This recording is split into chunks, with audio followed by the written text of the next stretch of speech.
അപ്പോൾ നമ്മൾ ഇത്രയും വന്ന ജേണിയിൽ നിങ്ങൾ ഒരു കാര്യം ശ്രദ്ധിച്ചോ? ഞാൻ ശ്രദ്ധിക്കുന്നുണ്ടായിരുന്നു. അപ്പോൾ നമ്മൾ ഇക്കോ ഡ്രിഫ്റ്റ് കയറ്റത്തിൽ നിർത്തിയിരിക്കുകയാണ്. ആ കയറ്റം ഒന്ന് കയറി നോക്കട്ടെ.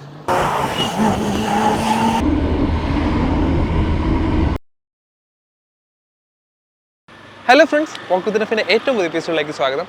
The future is electric. സ്ഥിരം പല്ലവിയോടെ തുടങ്ങിയാണ്. നമ്മൾ ഇന്നൊരു ഇലക്ട്രിക് വാഹനം പരിചയപ്പെടുത്താനായിട്ടാണ് വന്നിരിക്കുന്നത്. ഇലക്ട്രിക് സ്കൂട്ടേഴ്സ് നമ്മുടെ റോഡുകളിൽ സ്ഥിരമായിട്ട് ഇപ്പോൾ കാണാറുണ്ട്. ഇപ്പോൾ ഒരു 10 സ്കൂട്ടർ നോക്കിക്കഴിഞ്ഞാൽ അതിൽ ഒരെണ്ണം അല്ലെങ്കിൽ ചിലപ്പോൾ 2 എണ്ണം വരെ ഇലക്ട്രിക് സ്കൂട്ടേഴ്സ് ആകാനുള്ള സാധ്യതയാണ് നമുക്കുള്ളത്. നമ്മളൊരു സിറ്റി ഒരു സിഗ്നലിൽ കിടക്കുമ്പോഴോ നല്ലൊരു ട്രാഫിക്കിൽ കിടക്കുമ്പോഴോ ഒന്ന് നോക്കിയാൽ മതി എത്ര ഇലക്ട്രിക് വാഹനങ്ങൾ നമുക്ക് കാണാൻ പറ്റുന്നതെന്നുള്ളപ്പോൾ കാണാം. അപ്പോൾ ഇലക്ട്രിക് സ്കൂട്ടേഴ്സ് എന്ന് പറഞ്ഞാൽ കൂടുതലും സിറ്റി യൂസേജ്, കൂടുതലും ഒരു സർക്കിളിൽ കടന്ന് കുറച്ച് ഡിസ്റ്റൻസ് കവർ ചെയ്യാനും മാത്രം സാധനങ്ങൾ മേടിച്ച് വെക്കാനും അതിനുള്ള ഒരു പേർപ്പസാണ് ഇലക്ട്രിക് സ്കൂട്ടേഴ്സിന് കൂടുതലും വരുന്നത്.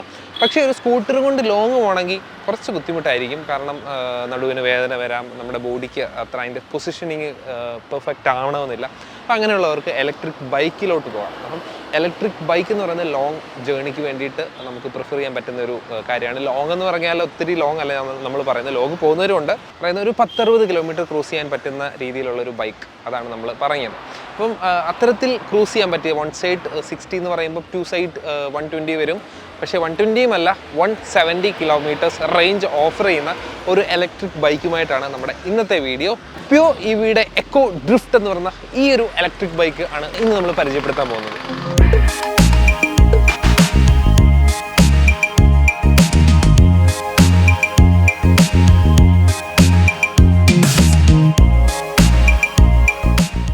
ഭയങ്കര ലൈറ്റായിട്ടുള്ളൊരു ബൈക്കാണ് കേട്ടോ ഇത്. കാരണം ഇതിൻ്റെ 2 വേരിയൻസ് ആണുള്ളത്. പ്യോ ഇവിയുടെ വേറൊരു വേരിയൻറ്റ് നമ്മൾ പരിചയപ്പെടുത്തിയിരുന്നു.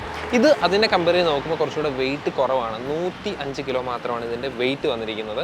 പക്ഷേ റേഞ്ചിൻ്റെ കാര്യത്തിൽ ആ സെയിം തന്നെ 170 കിലോമീറ്റർ പെർ ചാർജ് എന്നുള്ള ഒരു റേഞ്ച് തന്നെ നമുക്ക് ഈ ഒരു ബൈക്കിലും കിട്ടുന്നുണ്ട്. ഇതിൻ്റെ ഫ്രണ്ട് നോക്കിക്കഴിഞ്ഞാൽ നല്ല വലിയൊരു നമ്മളെ NS-ൻ്റെ ഫ്രണ്ട് എന്നൊക്കെ തോന്നിക്കുന്ന രീതിയിലാണ് ഫ്രണ്ടിൽ നിന്ന് കാണുമ്പോഴേ നമുക്ക് തോന്നുന്നത്. പക്ഷേ ബാക്കിലോട്ട് വരുമ്പോൾ കുറച്ച് ലൈറ്റായിട്ടുള്ള ഒരു വെഹിക്കിൾ തന്നെയാണിത്. നമുക്ക് സിറ്റിയിലൊക്കെ മാനുവർ ചെയ്ത് കൊണ്ടുപോകാനൊക്കെ ഭയങ്കര സിമ്പിളാണ് ഇങ്ങനത്തെ ഒരു വണ്ടി. 3.5 കിലോവാട്ട് ബാറ്ററിയാണ് ഇതിന് വന്നിരിക്കുന്നത്. ആവശ്യത്തിനുള്ള പവർ ഇപ്പോൾ 3 റൈഡിംഗ് മോഡ്സാണ് ഇതിൽ വന്നിരിക്കുന്നത്. ആ 3 റൈഡിംഗ് മോഡ്സ് മാറ്റുമ്പോൾ നമുക്ക് അതനുസരിച്ചുള്ള പവർ നമുക്ക് അഡ്ജസ്റ്റ് ചെയ്ത് ഓടിക്കാനായിട്ട് സാധിക്കും. പിന്നെ ധാരാളം ഫീച്ചേഴ്സ് അടങ്ങിയിട്ടുള്ള ഒരു നല്ലൊരു ഇലക്ട്രിക് ബൈക്കാണ് ഈ പ്യോ ഇവിയുടെ എക്കോ ഡ്രിഫ്റ്റ് എന്ന് പറയുന്നത്. അപ്പോൾ നമുക്ക് ഈ വണ്ടിയുടെയും ഒരു റേഞ്ച് ടെസ്റ്റ് നമുക്ക് നോക്കാം. ഇതിനും നമ്മൾ ഇന്നലെ ചെയ്ത വണ്ടിക്കും ഏകദേശം സെയിം റേഞ്ചാണ് അവർ അവകാശപ്പെടുന്നത്, 170 കിലോമീറ്റേഴ്സ്. നമ്മൾ കഴിഞ്ഞ ദിവസം റേഞ്ച് ടെസ്റ്റ് ചെയ്തതിൽ എത്ര കിലോമീറ്റർ കിട്ടി നമ്മൾ കണ്ടു. ഇതിന് നമുക്ക് എത്ര കിലോമീറ്റർ റേഞ്ച് ടെസ്റ്റ് ചെയ്തിട്ട് എത്ര കിലോമീറ്റർ നമ്മൾ റിയൽ ലൈഫിൽ റൈഡ് ചെയ്യുന്നു എന്ന് നമുക്കൊന്ന് ട്രൈ ചെയ്ത് നോക്കാം. പിന്നെ റൈഡ് എക്സ്പീരിയൻസും നമ്മൾ ഷെയർ ചെയ്യുന്നതായിരിക്കും. ഇപ്പോൾ വണ്ടി ഫുൾ ചാർജാണ്. മൊബൈൽ ആപ്പുമായിട്ട് കണക്ട് ചെയ്യാൻ പാടൊന്നുമില്ല. ജസ്റ്റ് വണ്ടി ഓണാക്കുക, അവരുടെ മൊബൈൽ ആപ്പ് എടുക്കുക, ആപ്പിൽ ജസ്റ്റ് എല്ലാം കാണിക്കുന്നുണ്ട്. 100% ചാർജാണ് നമ്മുടെ വണ്ടിയിലുള്ളത്. അപ്പോൾ നമുക്ക് വണ്ടിയിലോട്ട് കയറുകയാണ്. ഉണ്ടോ ഇപ്പോൾ വണ്ടി എത്ര കിലോമീറ്റർ ഓടിയിട്ടുണ്ടെന്ന് നോക്കിക്കഴിഞ്ഞാൽ വണ്ടിയിൽ കയറി വണ്ടി ഇപ്പോൾ ആകെ 14 കിലോമീറ്റർ മാത്രമാണ് ഓടിയിട്ടുള്ളത്. അപ്പോൾ ഈ ഒരു പുതിയ വണ്ടിയിൽ നമ്മൾ എത്ര കിലോമീറ്റർ ടോട്ടൽ ഒറ്റ ചാർജിൽ നമ്മൾ റൈഡ് ചെയ്യുന്നു എന്നുള്ളൊരു എക്സ്പെരിമെൻറ്റ് വീഡിയോ ആണ് ഇന്നത്തെ നമ്മുടെ വീഡിയോ. ഓക്കെ, അപ്പം നമുക്ക് റൈഡ് ചെയ്ത് തുടങ്ങാം. റൈഡിൽ ബാക്കിയുള്ള എക്സ്പീരിയൻസ് കാര്യങ്ങളെല്ലാം നമ്മൾ ഷെയർ ചെയ്യുന്നതായിരിക്കും. അപ്പം വെറും 4-5 കിലോമീറ്റർ മാത്രം ഓടിയിട്ടുണ്ടായിരുന്ന വണ്ടിയായിരുന്നു. നമ്മൾ ഓടിച്ച് ഒരു 30 കിലോമീറ്റർ ആക്കിയിട്ടുണ്ട്. നമ്മൾ കഴിഞ്ഞ ദിവസം ഓടിച്ച ബൈക്ക് വെച്ച് നോക്കുമ്പോൾ ഇത് ഏകദേശം അതിന് 120 കിലോഗ്രാം ഭാരവും ഇതിന് 100 കിലോഗ്രാം 105 സംതിങ് ആണ് ഇതിൻ്റെ വെയിറ്റും വന്നിരിക്കുന്നത്. അപ്പോൾ ഇതിന് വെയിറ്റ് കമ്പാരിറ്റീവ്ലി നല്ല കുറവാണ്. പക്ഷേ അതിന് ഒരേ റേഞ്ചാണ് അവർ ഓഫർ ചെയ്യുന്നത്, 170 കിലോമീറ്റേഴ്സ്. ഒരു 140 പ്രതീക്ഷിക്കാം നമുക്ക്. കഴിഞ്ഞ ദിവസം കിട്ടിയതുപോലെ നമുക്ക് ഇതിന് എത്ര കിട്ടുന്നു എന്നുള്ളത് നമുക്ക് നോക്കാം. ഏതായാലും 30 കിലോമീറ്റർ ആയി ടോട്ടൽ, 31 കിലോമീറ്റർ. ഈ ഇക്കോ ഡ്രിഫ്റ്റ് എന്ന് പറയുന്ന ഈ ബൈക്ക് കുറച്ചുകൂടെ ലൈറ്റ് ബൈക്കായിട്ട് എനിക്ക് ഫീൽ ചെയ്തത്. ഭയങ്കര ഒരു ബിഗിനർ ഫ്രണ്ട്ലി ആയിട്ടുള്ള, ഇപ്പം കോളേജസിലൊക്കെ പോകുന്ന മീൻസ് ആ ഒരു സ്കൂൾ കോളേജ് പേഴ്സണും അല്ലെങ്കിൽ കുറച്ചുകൂടെ ഏജ്ഡ് ആയിട്ടുള്ളവർക്കൊക്കെ കൊണ്ടുപോകാൻ പറ്റിയ രീതിയിലുള്ള മീൻസ് ഭയങ്കര ലൈറ്റാണ് വണ്ടി. ഇന്നലെ നമ്മൾ ചെയ്ത വണ്ടി കുറച്ചുകൂടെ വെയിറ്റ് ഉണ്ട്. ഏകദേശം 20 കിലോഗ്രാമോളം അതിന് ഭാരം കൂടിയിട്ടുണ്ട്. അതുകൊണ്ട് അതിൻ്റെ ഹാൻഡിലിങ് ഇതും തമ്മിൽ കുറച്ച് വ്യത്യാസമുണ്ട്. 60 കിലോമീറ്റർ മുകളിൽ അത്രയും പോകാൻ റെക്കമെൻഡ് ചെയ്യാൻ പറ്റുമെന്ന് തോന്നുന്നില്ല. കാരണം വെയിറ്റ് അത്രയും ഉള്ളത് കൊണ്ട് 60 കിലോമീറ്റർ പെർ അവർ സ്പീഡിന് താഴെ ആയിരിക്കും ഇത് കൊള്ളാവുന്നത്. ഇപ്പോൾ ഇത് തോന്നുന്ന ഒരു വ്യത്യാസം, ഇപ്പം നമ്മളൊരു ഇലക്ട്രിക് ബൈക്ക് ഓടിക്കുന്നതിൻ്റെ ഒരു വ്യത്യാസം എനിക്ക് ഫീൽ ചെയ്തത്, നമ്മളിപ്പോൾ നോർമൽ ബൈക്ക് അല്ലെങ്കിൽ ഒരു സ്കൂട്ടറിൻ്റെ മൈലേജ് ടെസ്റ്റ് ചെയ്യണമെന്ന് പറയുമ്പോൾ ചെയ്യണം നമ്മൾ വിചാരിച്ചു കഴിഞ്ഞാൽ നമുക്ക് പെട്രോൾ അടിക്കണം, ഒരു ഫുൾ ടാങ്കിൻ്റെ ചിലവ് നമ്മൾ കാൽക്കുലേറ്റ് ചെയ്യണം, അങ്ങനെ കുറച്ച് കൺസേൺസ് വരുന്നുണ്ട്. അല്ല ചുമ്മാ നമുക്ക് ഒരു വണ്ടി എടുത്ത് എങ്ങോട്ടേലും പോകണമെന്ന് തോന്നിക്കഴിഞ്ഞാൽ ഇപ്പോൾ പെട്രോൾ അടിക്കണമല്ലോ, 500 രൂപ കയ്യിൽ നിന്ന് പോകുമല്ലോ, ആ ഒരു മൈൻഡ് വരും. പക്ഷേ ഇതങ്ങനല്ല. ഇത് വെറും 4 കിലോവാട്ട് ബാറ്ററി മാത്രമാണ് വരുന്നത്. അപ്പം 4 യൂണിറ്റ് എന്ന് പറഞ്ഞാൽ ഏകദേശം ₹100 താഴെ മാത്രമാണ് ഇത് ചാർജ് ചെയ്യാനായിട്ട് നമുക്ക് വരുന്നത്. അതുകൊണ്ട് ഭയങ്കര ചീപ്പായിട്ട് നമുക്ക്, അതായത് ഈ പറയുന്ന 140 കിലോമീറ്റർ കിട്ടിയെന്ന് വെച്ചോ, 140 കിലോമീറ്റർ നമുക്ക് പോകാൻ വെറും 100 രൂപയിൽ താഴെ മാത്രമാണ് ഇതിന് വരുന്നത്. 100 ഞാനൊരു കണക്കൂട്ടിൽ പറഞ്ഞു കേട്ടോ, കറക്റ്റ് ഞാൻ താഴെ കൊടുത്തിട്ടുണ്ട്. അത്രയും എമൗണ്ട് മാത്രമാണ് നമുക്ക് എക്സ്പെൻസ് വരുന്നത്. അപ്പോൾ നമുക്ക് ഒന്നും ചിന്തിക്കാനില്ല. അതായത് വണ്ടി എടുക്കുക, പോവുക, എവിടെയെങ്കിലും പോകണമെന്നുണ്ടെങ്കിൽ പെട്രോൾ അടിക്കണമല്ലോ, ഇപ്പോൾ ചുമ്മാ ഇപ്പോൾ ചുമ്മാ ജസ്റ്റ് ടൗണിൽ നിന്ന് കറങ്ങിയിട്ട് വരണം, അല്ലെങ്കിൽ ചുമ്മാ ഫ്രണ്ടിൻ്റെ അടുത്തോട്ട് പോകണം.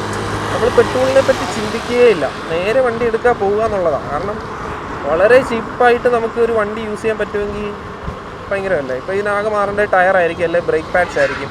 അതിനൊക്കെ വളരെ തുച്ഛമായ എമൗണ്ടേ വരുന്നുള്ളൂ നമ്മൾ നോർമൽ ബൈക്സൊക്കെ വെച്ച് നോക്കുമ്പോൾ. എന്തായാലും ഫ്യൂച്ചേഴ്സ് ഇലക്ട്രിക്കാണ്, അതിൽ തർക്കമൊന്നുമില്ല.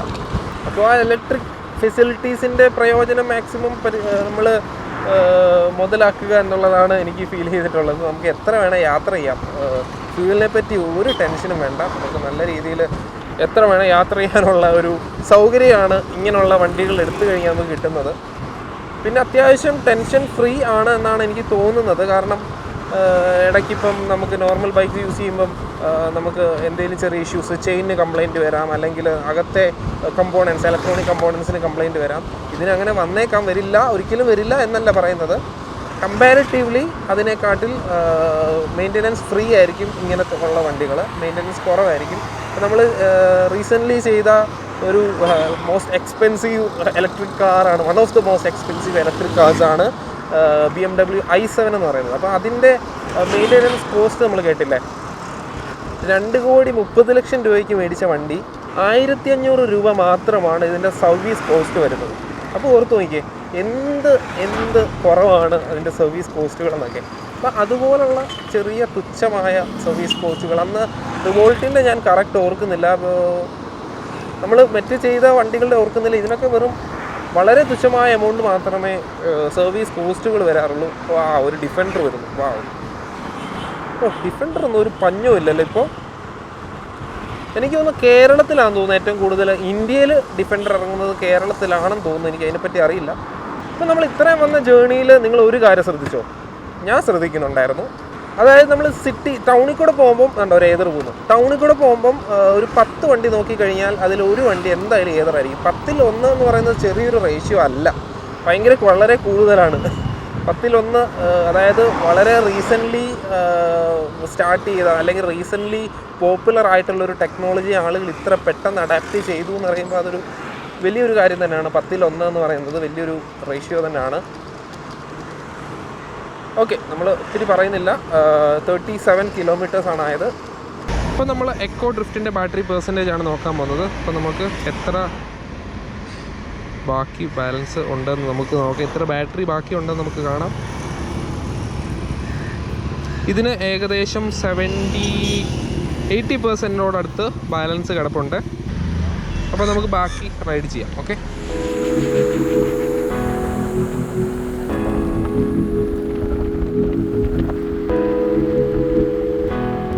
അപ്പോൾ നമ്മൾ ഇക്കോ ഡ്രിഫ്റ്റ് കയറ്റത്തിൽ നിർത്തിയിരിക്കുകയാണ്. ആ കയറ്റം ഒന്ന് കയറി നോക്കട്ടെ. ഒന്നുമില്ല, ചെറിയൊരു കയറ്റമാണ്, വലിയ കയറ്റമൊന്നുമില്ല, ചെറിയൊരു കയറ്റമാണ്. ആ കയറ്റത്തിൽ നമ്മൾ കിക്ക് ചെയ്തിട്ട് ആ നോർമൽ സ്പീഡിൽ തന്നെ അറ്റൈൻ ചെയ്തു. അർബാനിയ പോകും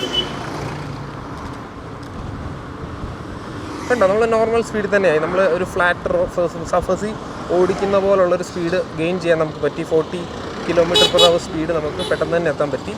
കണ്ടോ, കുറച്ചുകൂടെ കയറ്റമായി, കുറച്ചുകൂടെ വലിയ കയറ്റമായി. സ്പീഡൊന്നും നമ്മളെ ബാധിക്കുന്നില്ല, വലിയ പ്രശ്നമൊന്നുമില്ല. പിന്നെ ഒരു പ്രശ്നം എന്ന് പറയുന്നത് ഇതിൻ്റെ കയറ്റം കയറുമ്പം കമ്പാരിറ്റീവ്ലി റേഞ്ച് കുറയുന്നതാണ്. എല്ലാ വണ്ടിക്കും ഉള്ള പോലെ കയറ്റം കയറുന്നതിനനുസരിച്ച് ഈ പറഞ്ഞ 175 എന്നുള്ളത് നമ്മൾ 140, 150 ഒക്കെയാണ് എക്സ്പെക്റ്റ് ചെയ്യുന്നത്. അത്രയും തന്നെ കിട്ടണമെന്നില്ല. അത് മാത്രമല്ല, നമ്മൾ 3rd മോഡിലാണ്. തേർഡ് മോഡിൽ ഇട്ട് കഴിഞ്ഞാലും അത്രയും മൈലേജ് കിട്ടണമെന്ന് നിർബന്ധമില്ല.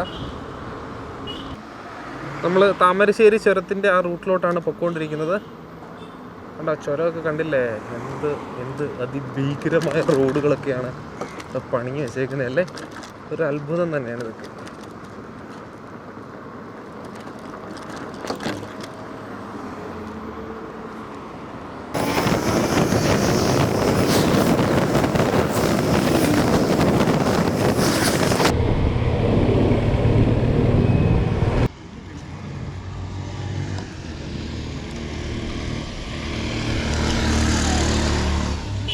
അങ്ങനെ നമ്മൾ റൈഡ് ചെയ്ത് ലക്കിടി വ്യൂ പോയിന്റിലെത്തി. വയനാടാണ് നമ്മളിപ്പോൾ ഉള്ളത്. നമ്മൾ കോഴിക്കോട്ടു നിന്ന് വണ്ടി ഓടിച്ച് ഈ പ്യുവർ EVയുടെ ഇക്കോ ഡ്രിഫ്റ്റ് എന്ന് പറഞ്ഞ ഈ ബൈക്കിലാണ് നമ്മൾ ഇവിടെ എത്തിയത്.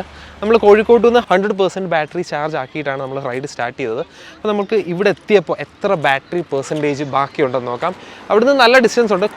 പ്രോപ്പർ കോഴിക്കോട് ടൗണിൽ നിന്ന് വയനാട് ലക്കിടി വ്യൂ പോയിന്റിലാണ് നമ്മൾ എത്തിയിരിക്കുന്നത്. അപ്പോൾ നമുക്ക് ഇതിൻ്റെ ചാർജ് നോക്കാം എത്ര പെർസെൻ്റ് ഉണ്ടെന്ന്.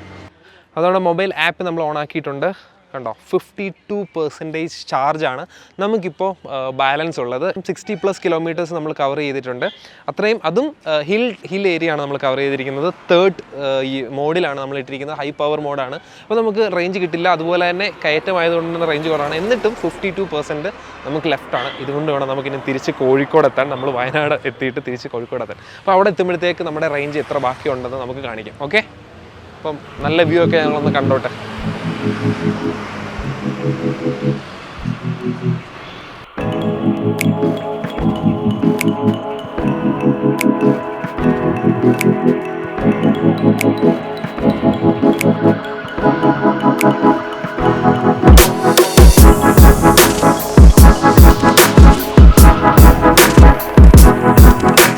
അപ്പോൾ നമ്മുടെ വയനാട് റൈഡൊക്കെ കഴിഞ്ഞിട്ട് നമ്മുടെ ഇക്കോ ഡ്രിഫ്റ്റ് തിരിച്ചു കൊണ്ടുവന്നിട്ടുണ്ട്. നമ്മൾ പ്യുവർ ഇവിടെ വള്ളിമാടക്കുന്ന് പുതിയ ഷോറൂം സ്റ്റാർട്ട് ചെയ്തിട്ടുണ്ട്. അവിടെയാണ് നമ്മൾ വണ്ടി തിരിച്ചു കൊടുത്തിരിക്കുന്നത്. ഇവരാണ് നമുക്ക് വണ്ടി തന്നതും. അപ്പോൾ ഇത്രയും ഓടിച്ചതിൽ നമ്മൾ ഏകദേശം 129 കിലോമീറ്റർ, അതായത് നമ്മൾ 14 കിലോമീറ്ററിലാണ് സ്റ്റാർട്ട് ചെയ്തത്. ഒരു 120 കിലോമീറ്ററോളം നമ്മൾ കവർ ചെയ്ത് കഴിഞ്ഞു. അപ്പോൾ നമുക്ക് ബാലൻസ് ഉള്ള ബാറ്ററി എത്ര ഉണ്ടെന്ന് നമുക്ക് ചെക്ക് ചെയ്ത് നോക്കാം. 28 കിലോമീറ്റർ 28.8% ആണ് നമുക്ക് ലെഫ്റ്റായിട്ടുള്ള ബാറ്ററി പെർസെൻറ്റേജ്. ഇതുകൊണ്ട് എന്തായാലും ഒരു 30 കിലോമീറ്റർ എന്തായാലും ഓടും. ഓർക്കുക, നമ്മൾ തേർഡ് മോഡിലാണ് മൊത്തം ഓടിച്ചത്. ചുരമൊക്കെ കയറുകയായിരുന്നു. അപ്പോൾ തേർഡ് മോഡാണ് മൊത്തം യൂസ് ചെയ്തിരിക്കുന്നത്. എന്നിട്ടാണ് ഇത്രയും ബാക്കിയുള്ളത്. അപ്പം ഒരു 140-150 കിലോമീറ്റേഴ്സോളം നമുക്ക് കിട്ടുന്നുണ്ട്. ഇടയ്ക്ക് പിന്നെ ഇറങ്ങിയപ്പോൾ റീജിയനായി, അങ്ങനെ കുറച്ച് പവർ ബാറ്ററി ഗെയിൻ ചെയ്തു. അങ്ങനെയൊക്കെ കാൽക്കുലേറ്റ് ചെയ്താൽ ഒരു 150 കിലോമീറ്റേഴ്സോളം നമുക്ക് മൈലേജ് കിട്ടിയിട്ടുണ്ട്. അതും ആ ഒരു മോഡിൽ 171 ഓഫർ ചെയ്യുന്നെങ്കിലും അത്രയും കിട്ടിയത് വളരെ നല്ലൊരു റേഞ്ചാണെന്ന് പ്രതീക്ഷിക്കുന്നു. അപ്പം നിങ്ങൾക്ക് ഈ ഒരു പ്യുവർ EV സ്വന്തമാക്കണമെന്നുണ്ടെങ്കിൽ ഇവരുമായിട്ട് കോൺടാക്ട് ചെയ്യുക. പ്യുവർ EV ഇന്ത്യ, ഇവരുടെ പല ഡിഫറെൻറ്റ് ടൈപ്സ് ഓഫ് സ്കൂട്ടേഴ്സ് ഉണ്ട്. ഇവർക്ക് ഷോറൂംസ് കോഴിക്കോടും ആലപ്പുഴ, കൊച്ചി അങ്ങനെ എല്ലായിടത്തും ഷോറൂംസ് വന്നിട്ടുണ്ട്. നിങ്ങൾ അവരുമായിട്ട് കോൺടാക്ട് ചെയ്യുക. അപ്പം ഈ വീഡിയോ എല്ലാവർക്കും ഇഷ്ടപ്പെട്ടു എന്ന് വിചാരിക്കുന്നു. നമ്മൾ പുതിയ വീഡിയോ ആയിട്ട് വീണ്ടും വരുന്നതായിരിക്കും. അതുവരേക്കും ഗുഡ് ബൈ.